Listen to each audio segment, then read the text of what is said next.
walls came down when your love shone through. Now my life will never be the same. You love me too much to let me stay this way. Jesus, there's freedom in your name. You break every chain, oh Lord. 'Cause you are above every name, Jesus. Oh, you set me free.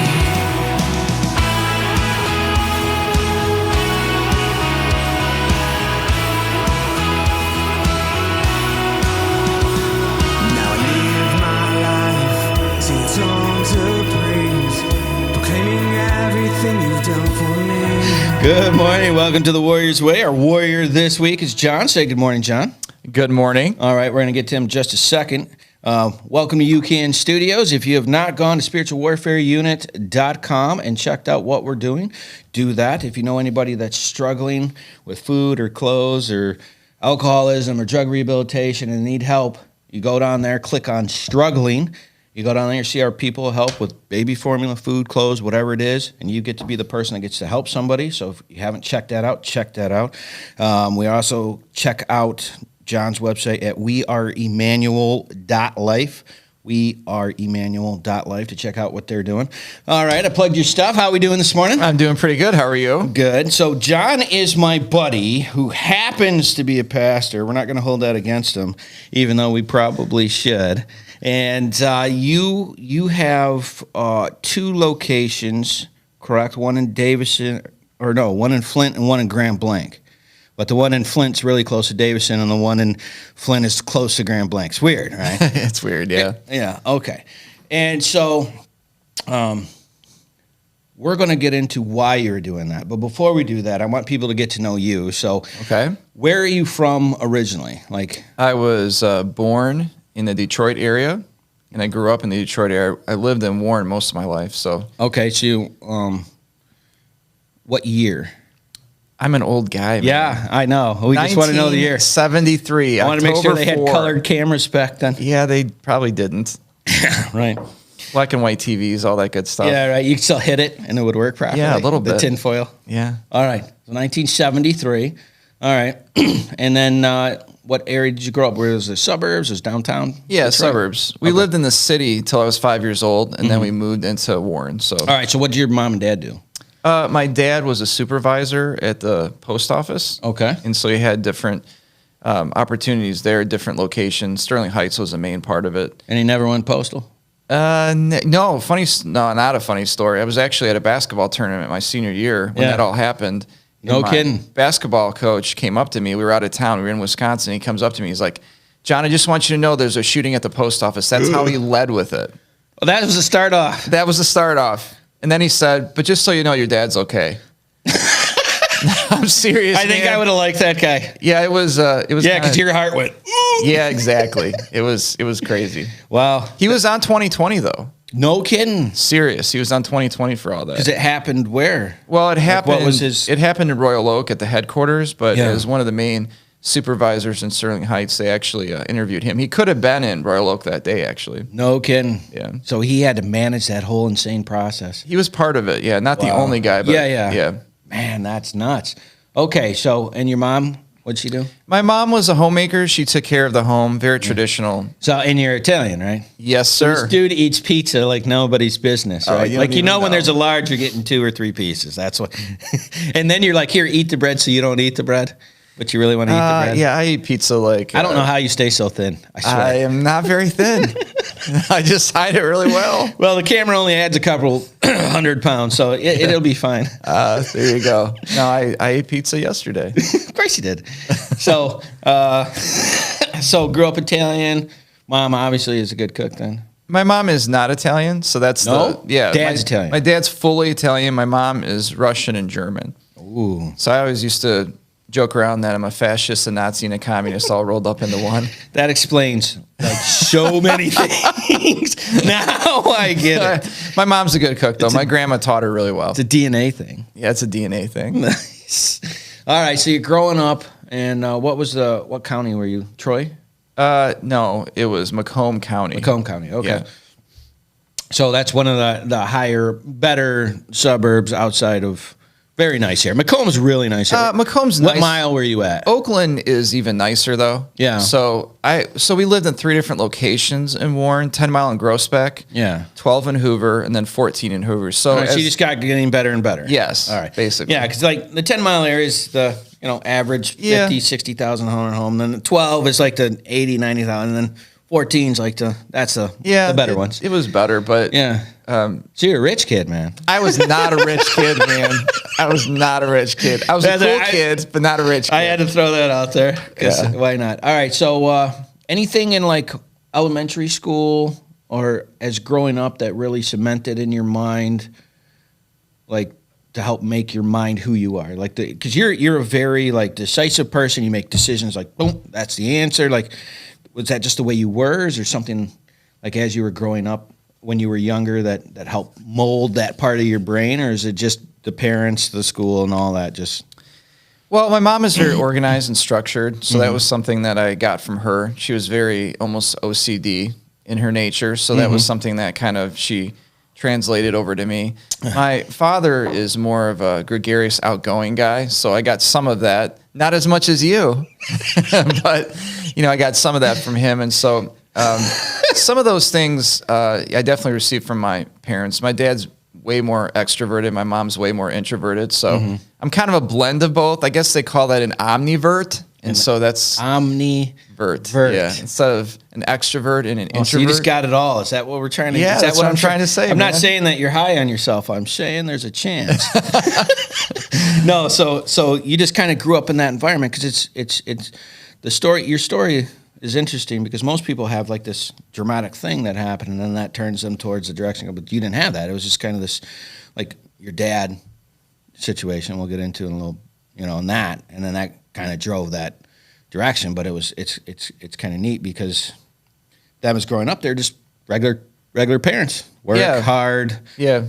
Very blue collar, very hardworking, very traditional in that sense. Very normal, like very nothing unique or no Bible thumpers or nothing like that. Yeah, there was very little drama in my household. It was pretty normal as far as that goes with me. My sister, that's another story. The people say that there was not drama in their house, and they say that's normal. Do not know that drama is the normal, and it was abnormal to not have drama. Yeah. So that's like a real tip of the cap to the parents there, right? Yeah. My parents were very involved in my life. They supported me in different things, including and mainly when I played baseball and things like that. So, and you were a pretty decent athlete, right?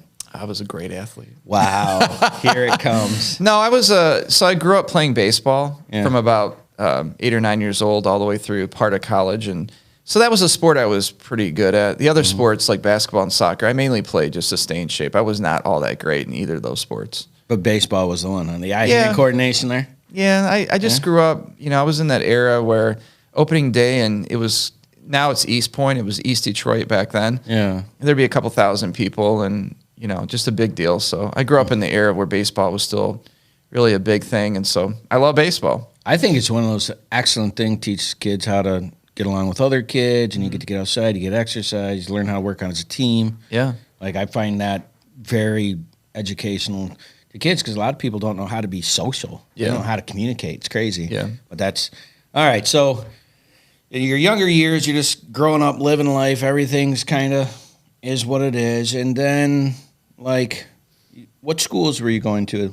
Like between 0 and 10, 0 and 10. Yeah, so it all connects to our churches that we were a part of. Yeah. So the first church that we were a part of was in the city of Detroit, and they had a school there that I went to through first grade.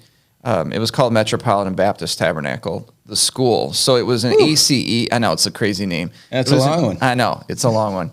It was an ACE education system, which was What's that mean, ACE? So I don't remember exactly what it stands for, but it has this idea of you, instead of having teachers, you have monitors.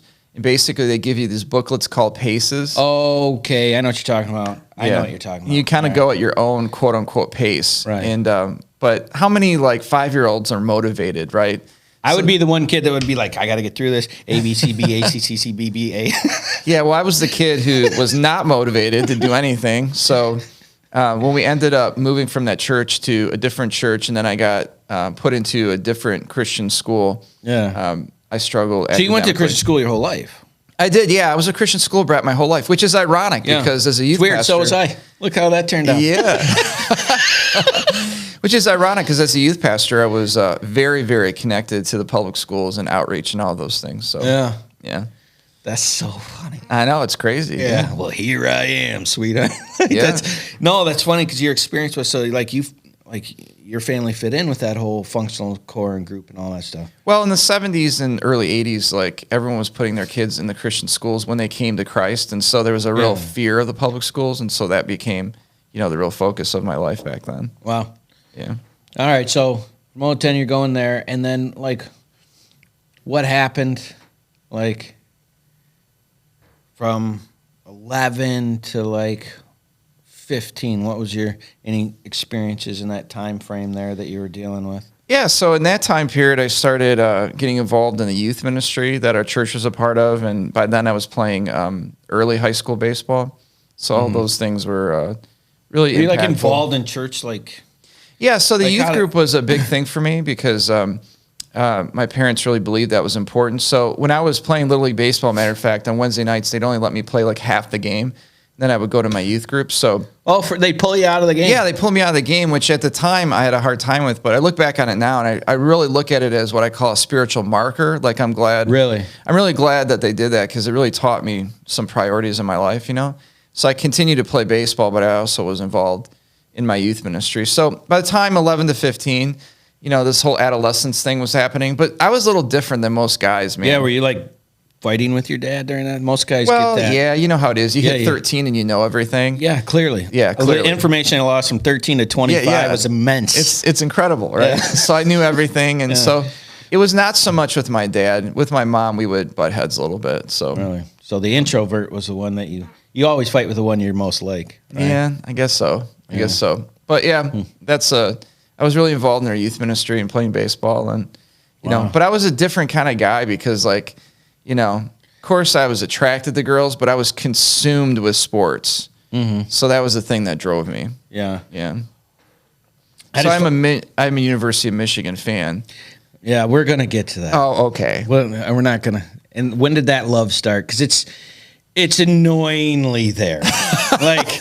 By the way, I don't know if you know this, but Michigan won, and it doesn't matter what season it is. You're like, well, the hockey team's really good. This is the best I've ever seen. Oh, the basketball team. And it's like, what were you doing? I was sleeping. I have no idea. Yeah. And that rivalry is there. This is deep for you. Yeah, it started when I was in 4th or 5th grade. All right, why? Well, I just started. My dad introduced me to watching sports, and I really enjoyed the sport of football, watching it. Okay, so it was based off of that. That was that Tom Brady greasy time, yeah. Well, I mean, ironically, the very first quarterback I ever watched was Jim Harbaugh. So it's crazy. He's their coach, obviously now, and that was the first game I ever went to. We beat Iowa and rushed the field. I mean, I did not.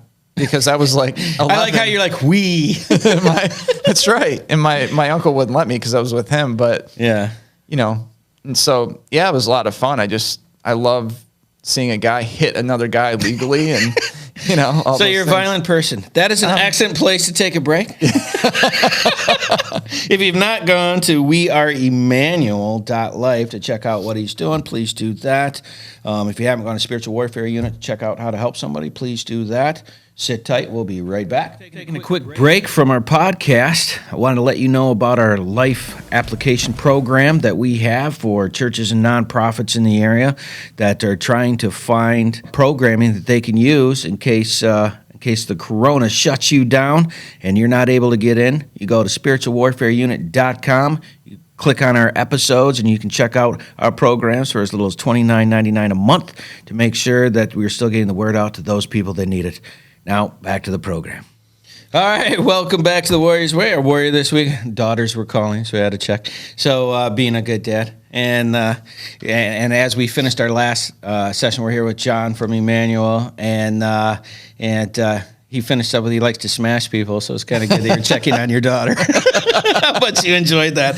So she's getting ready to graduate, right? Wow, yeah. That's crazy. Yeah. And it's amazing. I was just saying this to my buddy the other day. I was like, the days go by slow and the years just click by quick. Yeah. You know, and it's like when you say that to somebody when they're young, they're like, what are you talking about? And you're like, dude, you just don't understand. Don't right? understand. Yeah. You can say it all you want to. Yeah. All right. So you're a young kid. And this fascination with your football thing, like when you're an all-in person, this is a life thing. Like this, you bring it up in the sermons, on your downtime. Hey, we got to go to a game and hang out and do all that stuff, and it's something you enjoy to do, right? Mm-hmm. And one of the reasons I wanted to bring John on, and I'm introducing him as my friend who happens to be a pastor, is because sometimes people forget pastors are people, and they just need people. You know, they need to be. You got to be normal too sometimes. You know, and you have feelings. I do. I was surprised because I figured that was one of the things that aren't necessary. Yeah. You're just there to meet my needs when I have problems, and I couldn't believe that maybe you had a couple problems. It's weird, you know. So we're gonna. That's what gave us this friendship in the ministry. So, but we'll get to that. So we're just finishing up, and you beating up guys, and you like watching people beat each other up. Jim Harbaugh, rushing the field with the uncle. Yeah. Okay. So you're 13, 14. You went to Christian school. So like, did you always know you're going to go to like Christian college, like that kind of thing? Like that path was kind of set, or was no? I wasn't even thinking about that back then. Okay. So you go to high school, and you won a couple state championships with baseball, right? Yeah. So we were a part of the Michigan Association of Christian Schools, as you know, and we won two. We won 2 different state titles in baseball. We were in the state championship game 4 years in a row. Actually, 7 years in a row, dating back to before me and after me. And I want to tell you how much I appreciate when I told you we won a state championship that you checked with several people to really see if I was as good as I said I was. I want you to know that was. I like the fact that you verified. Okay. And let's take that as maybe you weren't the reason why you won. That's all I'm saying. So, well, you know, I just you were a part of the team. Like some people got to carry the equipment. You know what I mean? That's right. And what was your position, by the way? So I was an infielder. I played third base my junior year. My freshman year, I played second base. In my senior year, I played shortstop. Wow.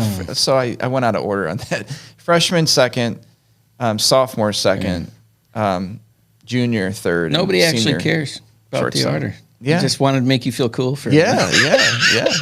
No, I was pretty good, man. Yeah, no. What was your overall batting average like? So I batted about 490. Wow. Yeah. No kidding. Yeah. Wow. Yeah. That's pretty good, man. We were pretty good at baseball. Clearly. Yeah. You guys were pretty good in basketball and soccer, but soccer, not in baseball. No, we were not good. Yeah. And you guys beat us endlessly. Yeah. So rivals going in there. All right. So you get on with high school. Anything in the years of high school, like freshman to senior year, you're doing sports, you're doing really good. That's your life process. Anything in there that happened that like really helped mold the direction you ended up going? Yeah. I mean, my youth pastors had a profound impact on my life. My first youth pastor, him and I were not alike all that much. He was into volleyball and wrestling, and I don't really care about those sports, but he had a profound moment with me about my, connection into ministry. Do you want me to tell that? Yeah. Okay. I mean, it's your story, bro. Yeah. So what? Cool story, bro. Yeah. So what happened was he had taken a church as a lead pastor up in Frederick, Michigan, so up north. Mm-hmm. And so between my junior and senior year, a good friend of mine, my best friend actually, we went up there to see him for a week and help him run a vacation Bible school, since that's what he would do with us, Mm-hmm. And so we would do it in the morning, and then in the evening we'd prep for the next day. And so one night we were driving into the little hodunk town that had like one store. We were driving, and my friend was in the back and I was in the front, and he said to me, "Hey, John, have you ever thought about going into the ministry?" And I remember saying distinctly to him that I don't feel called to the ministry, because I always felt like it was this like lightning bolt out of heaven that's got to strike you kind of thing. Yeah, a lot of people think that. Yeah, so that's kind of where it was. I never had this walking down the aisle crying moment in church. But it was the seed that was planted, that question. Yes, well, the next question is the one that really changed my life in a lot of ways. He said, "Have you ever thought about volunteering for the ministry?" And I just had never thought about that. I never considered, it sounds simplistic, but I'd never thought about that. So that really got the ball rolling in my heart and mind. And I literally how old were you when that happened? So I would have been between 16 and 17. Okay. So at that point, like I was planning on going to college and majoring in business, and I was going to make money and own a business and all that kind of stuff. That was really my thought process. And then when he asked me that question, it sent my brain into a spiral. And so then the next youth pastor I got, and this is the funny part, like he was just like me, a huge Michigan fan. Matter of fact, he had a Bo Schembechler statue in his house. We're not worthy. I can just see it. But the thing about him you was, guys have like cloaks with. yeah. Sorry. No, but he was so. So when you hear me preach, the passion and energy and everything that I give, that's from learning it from him. Like he just impacted me in such a way through his motivational style of preaching and passion. So between the two guys, they really God really used them to redirect my path. All right. And this kind of leads into why I wanted you to come on. Well, first you said I wanted to come on, and I didn't want to have you on because, like, people see things from a perspective of, oh, well, he's a pastor, so you couldn't, God forbid you guys had a good time and made jokes, and you know what I'm saying? Yeah. But, like, the thing about you that was nuts when we first started looking at places to go was that you didn't care what people wore. Like, that was such a weird thing for me because normally it's like, you gotta dress your best, like we're going to Sears, and like I was so turned off from that lifestyle. I'd walked away from stuff because of that. It's like, well, you don't fit in. And I was like, well, you don't understand not fitting in. There's a whole genre of us people that like are good people and want to help people, and you're saying I don't fit in because I don't look like you. Like that's the, and like, how did you get? Were you always like? Because you grew up in that whole vein, right? So you had the penny loafers and the tan pants and the collared shirts and the short hair and all that, right? Yeah. Like when you were like, where would just show up? Yeah. I couldn't believe that was one of those things that was like, wow, that's weird. Like literally, my wife. This is actually funny. The reason why we started coming to your church was this: one of the ushers had a head tattoo. And she come walking in, and my wife's like, we're staying here. And I'm like, why? She's like, look at that guy. And she was like, this is our plate. That's literally, there's not like a theological thing where you're like, oh, well, we had the classes, and what? That guy had a head tattoo. So we just and that's where it was her pointing that out and then getting to know you as a human being, like you're passionate and caring and bringing that in there, and all that grew like, with the ministries that happened and that where did that come from? Yeah, so because you didn't get taught that, man. No, I know. So my parents got saved. The story of my parents getting saved is awesome. They got saved right before they got married. But they ended up, eventually putting us into a more conservative church. And I would say, I don't want to be critical of my upbringing because the church I grew up in, there was a lot of awesome things about it. Yeah. But yeah, clearly I never really fit. Like I have a close friend even to this day who's a pastor and he's very conservative. And back when I was like 13, he'd be like, Scally, you're just an evangelical. And I'd be like, an Eva what? I don't even know what that is, And but I never really fit in because I listened to contemporary Christian music back when I was 13, Oh, that devil music. That devil music, Glad. You ever heard of them? I mean, that evil a cappella music. Yeah. But, that kind of stuff. And I never really fit in with the dress either. I hated wearing ties and suits. I still to this day hate ties. So that's just part of your personality. Yeah. So, but the thing for me is like, I am I'm very transparent. And when it comes to the Bible, like I don't want to add anything. Right. And so I never understood why dress codes matter, in churches. So this is something that you were like, I see this and I'm not 100% on board with it. Yeah, I never was good with it, but I never knew anything different. So the first couple of youth ministries I was in, I didn't have a choice. It was kind of the culture, and I didn't know anything different. Yeah, like I remember having penny loafers, and someone gave me crap. I put a nickel in there. Yeah, like for real. And I'm like, I didn't have a penny. Yeah, you remember back in the day, the penny loafers, the J.C. penny loafers were the shoe, right? Yeah. And you wanted those like dark purple ones, right? Those are the ones that going well with everything, right? And it's like you got so concentrated on what you looked like, you forgot to actually be a good person. And I don't think anybody did that on purpose. I think that's the osmosis of just fitting in and being part of a group. what we're doing is working. So if you want to work with it, you got to do what we do to get there. And it's an easy, I can do it. You can do it. I'm not judging it. I'm just saying that's what happened. Yeah, that's what happens in a lot of churches. Yeah. Yeah, and it was like, when you didn't do that, I was like, wow, this is like a normal human being. It's weird. Yeah. And then like when you were talking about the football thing and the Michigan thing, it was like you're an actual normal person. Yeah. Like I didn't see, because a lot of times when people look at their pastor, like, oh, that's the pastor, and oh my gosh, and they're doing this, and we got to have these friends and this friends and do these things and do that thing. And I never felt that. Like I know people have that. There's cliques in churches and likes and dislikes and all that stuff, but like I would just come up to you and go, I have this ministry thing going on, and you'd be like, yeah, okay, I don't like that. Okay, and I got this many three. Oh, all right, I like that. We'll talk about it here. Write up a proposal, and we'll see what happens, right? Mm-hmm. Okay, and it was just the opportunity door was there, right? Yeah, and it just came across. And then when I had a real fight and I was alone, you stood, which shocked me. Yeah, and like I had all the bullets in the gun. We were ready. We're going to war. We're doing our thing. We won, which was great. But it was like it was a cemented thing in my mind, and going through doing jail ministry, one of the things I realized is like I have to deal with pastors down to jail all the time back then, right? And it was like these dudes get stressed out too. And we would sit in the office and they would just unload just things that they were going on. And I realized, I was like, man, these guys need somebody to talk to. And that's what actually spurred me to go, hey, John, you want to go out and eat? And we'll talk about, and then he tries to steal the check, okay? And this is an irritation because he knows that I don't have any depth perception. And so he'll hold it in front of me in the midair, so I got to kind of swat at it like a cat, which I do because I'm an idiot. And then he gets extra laughs about it. Makes him a very nice person. And the waitress always looks at us like we're a bunch of idiots because we're fighting over who pays. Yep.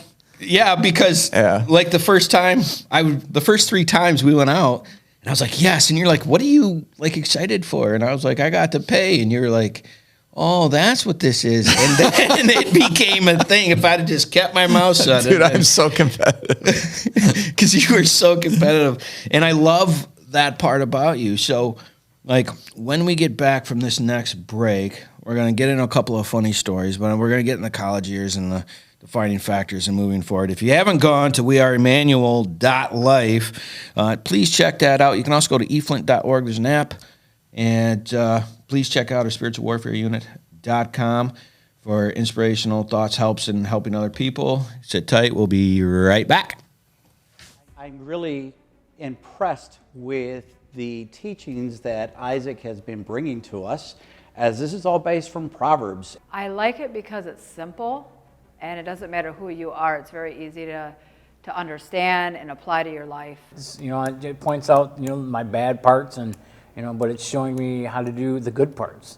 And, I'm trying to apply that and, make a better life for myself because I'm tired of where I've been. It's impacted a lot of the guys as they continue to talk and ask questions after the meetings, as they speak to one another regarding the meeting and the messages and the topics that are being brought up, which are down-to-earth topics of situations and things that we live with on a day-to-day basis. He takes the Bible and he breaks it down into simple terms and where you can understand. And like I said before, sometimes a lot of churches, even the Salvation Army, sometimes we start using these big words that people don't understand, like even saying someone got saved. Well, what does that mean? What does it mean when you say someone got saved?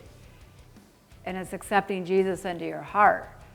So it's like words like that we use that people don't understand. It's just very interesting how he points out, the different things of, the sin part, and then he comes back with the, how to make it better, and he just points it out. It's there. I didn't know all this stuff was in there, but now that he's pointing it out, it's like, wow, I guess if you really dig into the Bible, you find these things. This is a daily moral standards that we can live by, that the teachings are coming from. And honestly, we can take verse by verse as what he's done, and pretty much he's done the hard work for us and now laying it out so that we have an easier understanding. There's some people who don't like to be in Bible classes, but this one seems to get their attention. I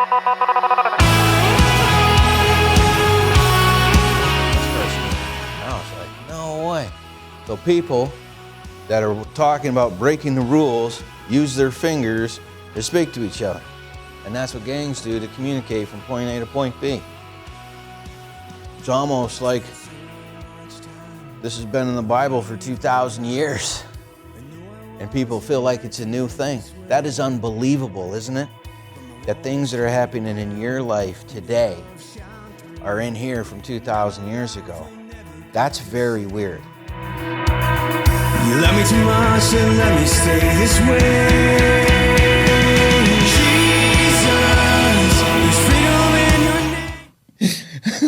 your name. Welcome back to the Warriors Way. We were just talking about an ancient phone. So, you know your phone's old when you got to use Morse code to text. You got to update a SIM card. Most phones don't even have. All right. Anyway, so, I know. So we were just getting in some funny stories that had happened. There's one I requested, and then there's one you're going to give us. And so this is called our gem session. So you're going to give us a couple of gems, a couple of funny things that we're going to post up on the podcast earlier. So you had an incident when you were practicing driving. This is one of my favorite stories, right? Oh, I have a lot of incidents. Yeah, but the one you know that I'm not talking about. Yeah. Help us help you. Please tell the story. Okay. So I grew up in the pavement jungle, okay? The city. There are no back roads. There are no fields. There's none of that. So when I was 15, about to take driver's training, I had never driven a second anywhere. So it was a Sunday night, and we had a Sunday school party at someone's house, an adult party. So is this literally the first time you've ever driven a vehicle? First time. Oh, this is outstanding. Oh, this keep going. And so after the party, it was in the summer, so my dad's like, hey, we're going to go over to 12 Mile in Van Dyke. There's a strip mall over there, and it's 9 o'clock at night or 8 o'clock at night, something like that. And I just want you to practice driving in the family minivan. So no one will be there. No one Nothing will be to there. hit. Nobody will be there. Nobody will be there. Yeah. So I'm not one of those guys that ever says, I don't know what happened, man. But this is one of those, I don't know what happened, man. I'm not one of those guys, but I'm one of those guys. Yeah, so I'm driving my parents' minivan. My sister's in the back. My mom's in the back. My dad's in the front. And I'm just doing circles. Oh, no, your whole family's there? The whole family's there. Oh, well, my brother's not around yet, but yes. The whole family. And so I'm just practicing doing circles in the parking lot. That's all that I'm doing. And something happened. I think a demon got inside my brain or something. I don't know what happened. And it wasn't your fault. It could never be John's fault. No. And I lost control of my parents' minivan. And I drove it. So you don't know what happened? You weren't like scared by a squirrel or like you just hit the gas? I hit the gas and drove my parents' minivan into Bell Tire. Okay, hold on. Because that's beautiful. You drove it into Bell Tire, which makes me think of the old woman from Discount Tire says, if you don't like the tires, give it back and check it through the window. Yeah. So that's going through. But you missed a spot. You can't say you didn't know what happened. Something. I don't know what happened. You're doing circles and you're coasting? I'm just like you're tapping the gas? Yes. And maybe you meant to hit the brake and you just punched the... Why were you close to the building? I don't know. And there are pillars on every side, so it's a miracle that we survived it. And so I drove between the pillars. So you hit Bell Tire, the building. I ran through the plate glass window. Like, you're like... In the store. So there's the minivan, and there's inside cash the store registers with new tires. Right next to each other. You hit the cash registers. I was right next to him. I drove through the window. Like you could have checked yourself out. I drove, yes. I drove through the window into the store. My mom is screaming. You sure? My sister's crying. My dad's just making sure we're alive at this point. Yes, and the therapy bills, I bet. This did happen. Yes.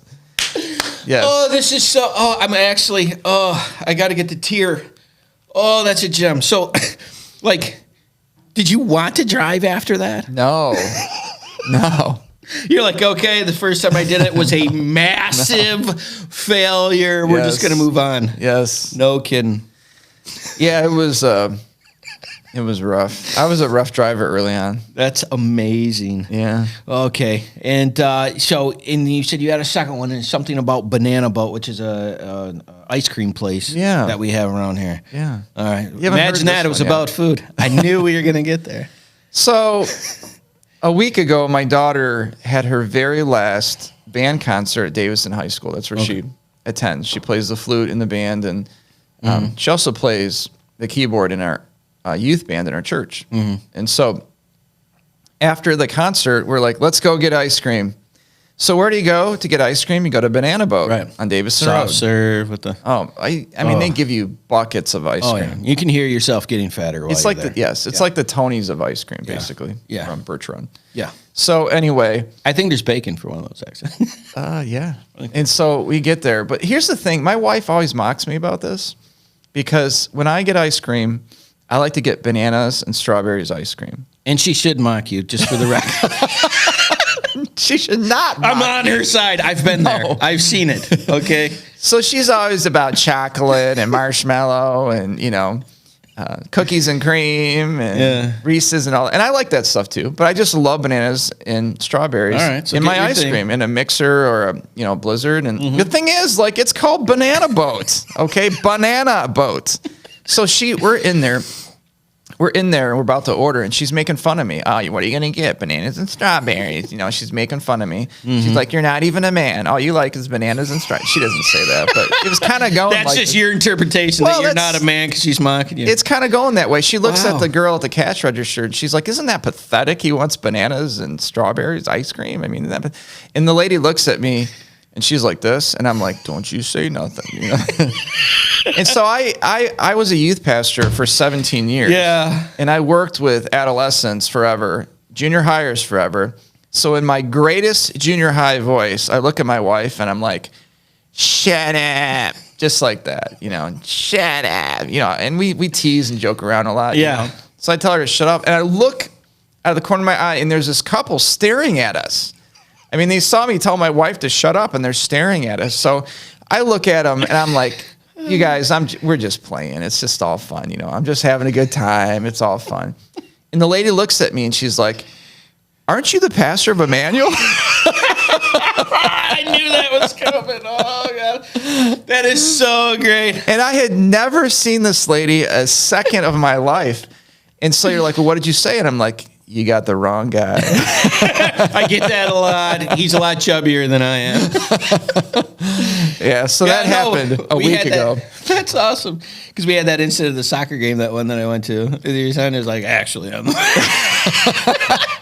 Yeah. I find that so awesome, right? Because it's like once somebody knows you have a position in ministry, like you're not allowed to have, you can't get passionate at games.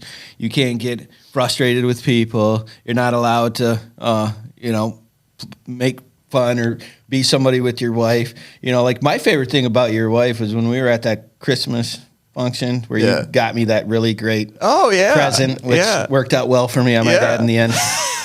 And because this is a story I'm telling. Because you're a jerk, And so he has me in the group, which I'm not a group guy. And so everybody gets Christmas presents. And you get what? What was that thing called? The cool meter? What was that stupid thing? The head thing? Yeah. Yeah. It was like the cool meter. So you have to put So it was like this helmet that had this giant propeller on it. stick. Yeah. And what it was is Looked like a Martian. Someone would have to like poke you, and you had to remain cool. You couldn't get calm, and it could tell if you were getting frustrated, and it would start to go up. And it had this giant. It was like green, and then yellow, and then red, right? Yeah. And it's not working. So he makes the time to get this thing to work, which is hilarious because it took forever because he was bound and determined. We finally get it done, and of course, his whole function is trying to make me not look cool, and you don't look cool with this giant thing on, with this giant thing sticking up that's blinking, and whoop. You should have wore that today. So, me being who I am, I was like, okay, you got me. That was funny. Touché. I was like, I'm going to wear that to church. And He was like, you're not. And I was like, and at that moment when you're like, you're not, I was like, oh, I'm doing it, right? And my wife was like, honey, you're not going to do that. I'm like, oh, I am. So I waited. I tested the waters. And so there was 2 services, one in the morning and one, traditional, older group, and then younger group. And the younger group would have thought it was funny. So that was not the place to do it because it needed to be as awkward as possible. So he comes walking in, and I put this helmet on with the thing, and I didn't turn it on, which I thought about doing because it would have been like, whoop, whoop, whoop, right? And we're sitting there, and I'm going to paraphrase what the lady said. But we're sitting there, and I have this thing on with the dumbest grin I can get. So John walks out. He walks out on the stage, and he's like, oh, my God. And he looks down like this, and he's debating whether or not he's going to say anything. And I knew he had to take into account the crowd, right? I knew you had to. And so you decided not to say anything, which made it better because I wasn't taking it off. And my wife's elbowing me, stop that. And there's a lady over to my left, and I can't see out of my left eye. And I'm paraphrasing what she said. She's like, what the heck is going on right now? Right? And they're looking at me like, what is happening? Because I'm sitting there with this giant thing that you gave me. This Martian helmet. Right. I look like like the retarded version of Marvin Martian's cousin, right? And so, but you can't make fun of disabled people, and I'm disabled. So there you go. And we finished. That was hilarious because your face was priceless. Because you wanted so bad, and you're sitting there, and you're making a point not to look at me, and I was just, it was so much. This is the kind of fun. This is the type of person that I want to explain to people. So I blew that, man. I should have been like, we need an usher right now. Security. Yeah. So that was funny. That was super fun. Right? Yeah. So those are going to go into our gym sessions. I got to come up with titles for those, and I will find the dumbest title I can think of for those. For a teenager running into Bell Tire, scaring his entire family to death. Oh, man. All right. But we're getting ready to come up on a break, and so we're gonna take the break here in a minute. But when we get back from the break, I want to know, like, what happened in that college transformation time that you went from, this is what I grew up from, I'm definitely going in to be a youth pastor, because ministry is like a very specific work, right? So that's what we're going to look at. If you haven't gone to weareemmanuel.life or eflint.org, the app, go check those out, see what they're doing.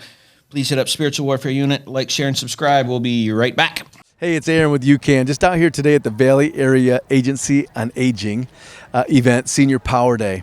It's been really cool. We haven't been in the senior world very long, and I know it always plays a part in our world. So we're here today to connect with that senior community and kind of talk about the proper use, misuse, storage, and disposal of medications, making sure that they're not only are they using them as prescribed, but also disposing them as needed. So we're also bringing a multitude of services here that I'm looking at that allow us to connect and expand on our senior care initiative. So it was twofold: share some information with the seniors that were out here, but also make some connection with those who are servicing the senior community to be able to expand our network of our senior initiative and make some connectivity. So we've met the folks from Valley Area Agency on Aging specifically, have some cool ideas already to work with them.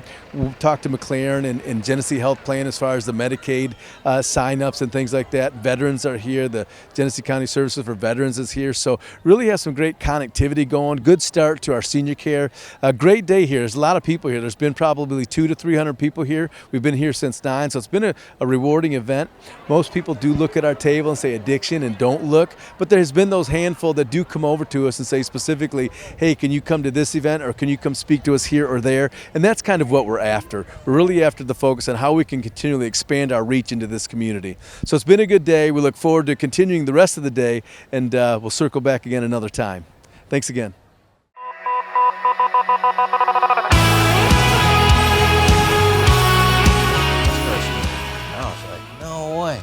So people that are talking about breaking the rules use their fingers to speak to each other.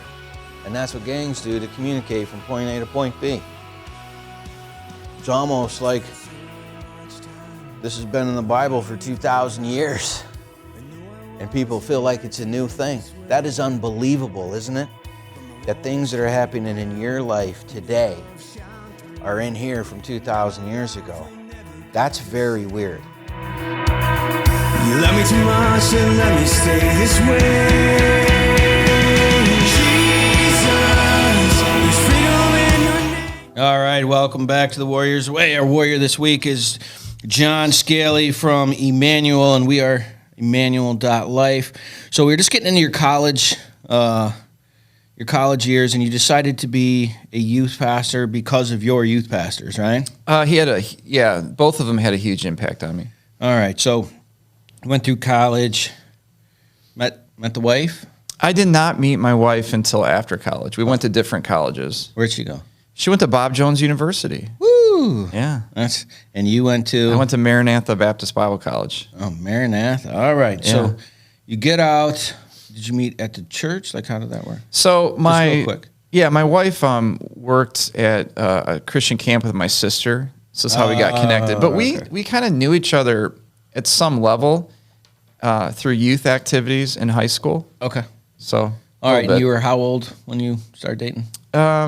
We started dating probably, when was it? Like my senior year, 22.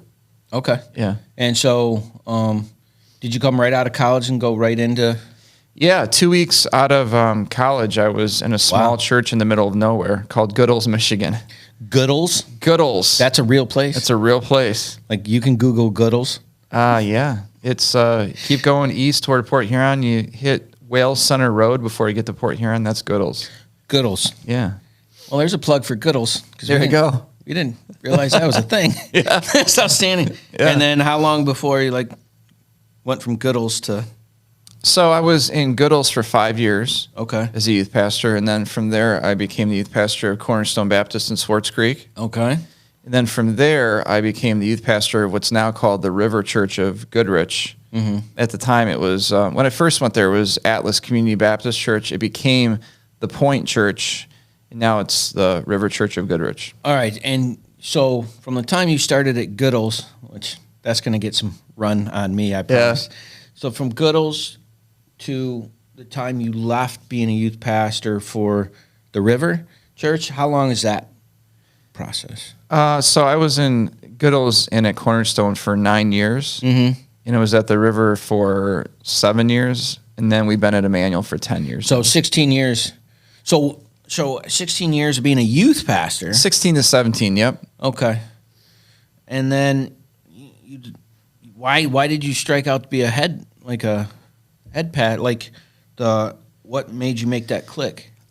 So there's two things I always say about this. The first one's kind of a joke. I just got sick of getting hit in the face with dodgeballs. That's the first point. That's part of being a youth pastor. Yeah. You did. I was very, very physical and active with kids. A lot of, I was not a manager at all. I was very much involved in everything that they. So you're a man-child. Yeah, kind of. I mean, I was in youth ministry for close to 17 years. Yeah. But you can tack on another 10 years onto my life because I did it very aggressively. So I just got to the point of where, getting close to 40 years old, I just wasn't ready. The energy needed to do that wasn't there. Yeah, and the other thing is Sunday mornings would come, and there was a real void in my life because I felt like God was leading me to be preaching. Okay. But obviously the lead pastor or the campus pastor was preaching, and I was not on Sunday. So you go to Emmanuel. Now, what year is this that you went from the River to Emmanuel? It would have been toward the end of 2012. So the end of August, beginning of September 2012. All right, so you guys went through the drop in 2008, right? For the economy and everything was nuts. So you were coming out and you hit now, why them? What was the draw? Of Emmanuel? Yeah. Well, the one thing I was never really good at is networking with other churches, but I'm what I call a church junkie. So on vacation, I always check out churches. I love it. And just to see, matter of fact, I've been to several churches in the area. A church junkie. Yeah, church junkie. So, so what happened was I'd been to Emmanuel a couple times. And so I set up a meeting with the pastor at the time and just wanted to get some information out there and see if he could help me at all, just networking. Yeah. But it's crazy because he ended up telling me after I met with him later that day that he was actually retiring from the ministry and he would pass my information along. And I didn't know that. So it was a real God thing. Yeah. All right. So you go in there and they hire you on. And that was in 2012, you said, right? So that was 10 years ago. Wow. Almost 10 years ago. Yeah, that feels weird. Yeah. All right, so, and in that 10 years, like, what have you accomplished that you're most excited about? Like, well, if you were to say in that 10 years process, you know, we were able to fix something, we were able to change something, we were able to add something, we were able to do something that church enabled you to be able to do. Like, what was that thing that church gave you the ability to do? What do you think? I always want to say this before I say anything. It's all by God's grace and for God's glory, Right. by His strength. I know you know that, but Yep. for me in my own life, I always it's important for me to always say I that. always try to tell you it's not about you, John. Yeah, We've had that's that right. discussion. That's right. So by God's grace and God's strength, I mean, the biggest shift in the church's history was a year in, we moved into more of a contemporary model. Mm-hmm. So we added, my promise to the church was changes by addition instead of changes by subtraction. Mm-hmm. And so, What do you mean when you say that? I mean, instead of just going fully contemporary, we added to the church. So What does that mean? The contemporary versus what? versus a traditional model. So the church is very traditional in the sense of singing hymns, wearing dresses and suits and things like that. Oh, okay. More of what churches always kind of look like right. for several years. You know. So when you mean contemporary, you mean the way people dressed in the music? It's a lot of things. The dress is a big part of it. You know, Okay. we're a come as you are church as it relates to that. The music was more of like the pop rock style, more of like what people are used to hearing on the radio, like on Smile FM or K Love, something like that. Oh, that devil music you were talking about the before. devil music. Also, just terminology. I taught right away true terminology of understanding, what the church should be. In other words, Yeah. like the church is not the building. The church is the people. Yeah. Ecclesia, the gathering of the people. So right away, the auditorium, the sanctuary, had never really been allowed for the teens to use for their stuff. And right away, we made that change because it's just a room. There's nothing special about it. Okay. And so, we don't come to church, we are the church. And so we changed terminology. Those are the kinds of things. But the gathering was the big thing. We went to 11:15 contemporary gathering. What made the 11:15 contemporary? Because it wasn't 8:30 or something? It was contemporary because of the music and the dress and those Oh, okay. things. Yeah.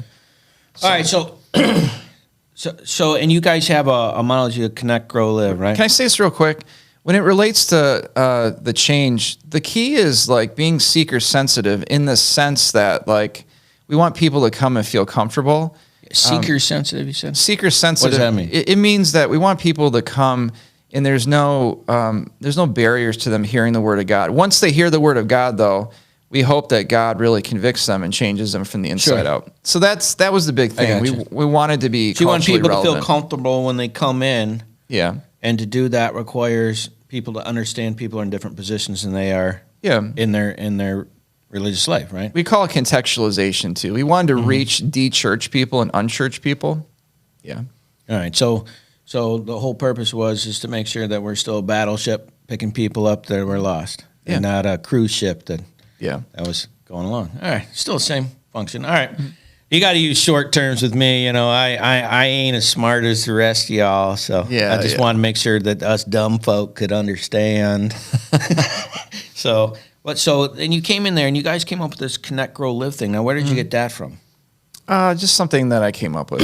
Yeah. So you came up with that. It's the process the church uses of how people get a hold of people and the process of growth. Yeah, it's a basically. philosophy. Yeah. It's really the three words I came up with, but the philosophy is clearly in the Bible. Connect to God in evangelism. If you don't know Jesus as your Savior, trusting in Him alone by grace through faith, that was so important. So connect to Jesus, connect to others, grow in the Word, grow in worship, and live in service and live in love. All right, so three words he uses your active words of. Yeah.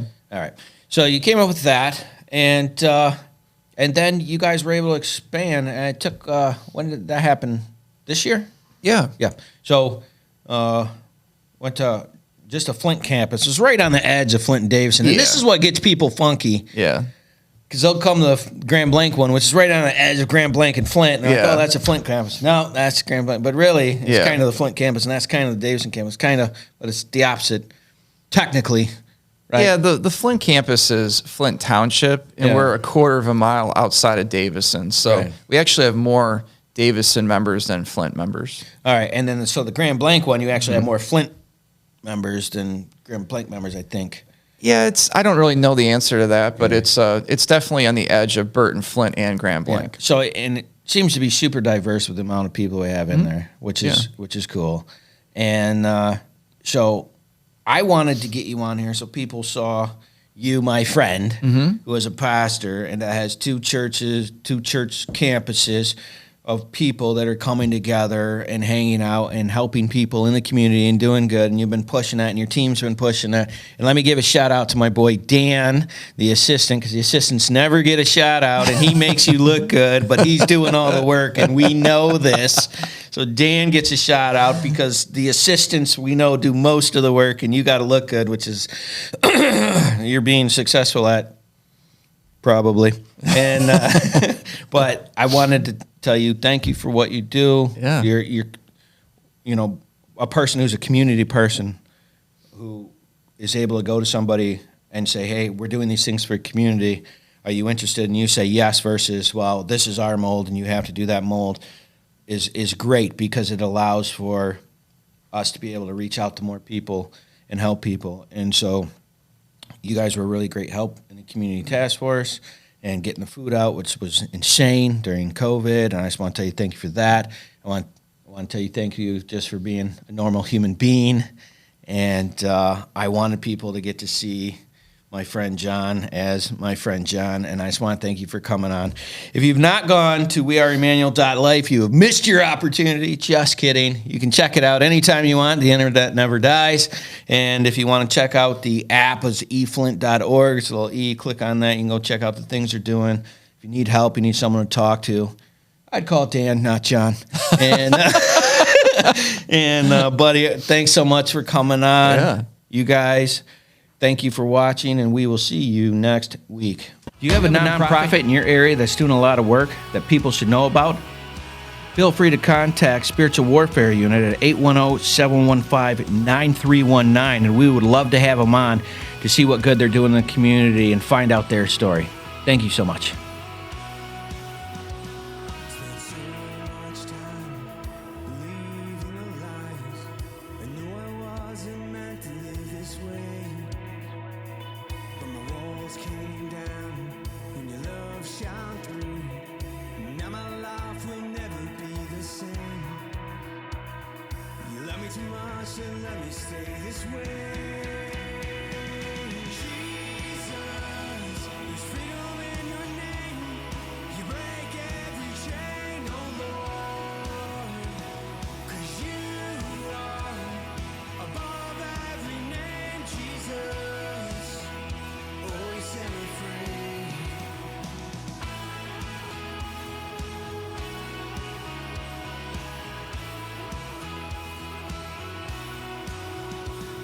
Now I live my life, singing songs of praise, proclaiming everything you've done for me.